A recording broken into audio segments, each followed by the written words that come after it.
Okay, we're going to begin with an overview of the WKP-P Keypad. If you flip the keypad over, you'll notice there's dip switches.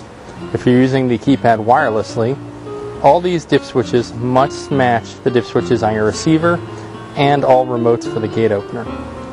You'll also notice a jumper.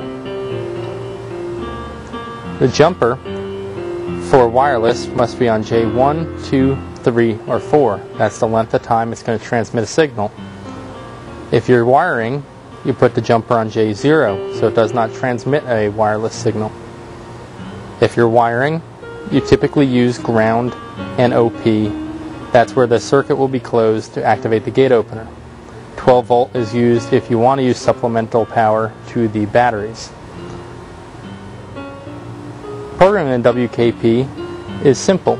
Most people keep the default master code, which is 1, 2, 3, 4. The master code does not open the gate.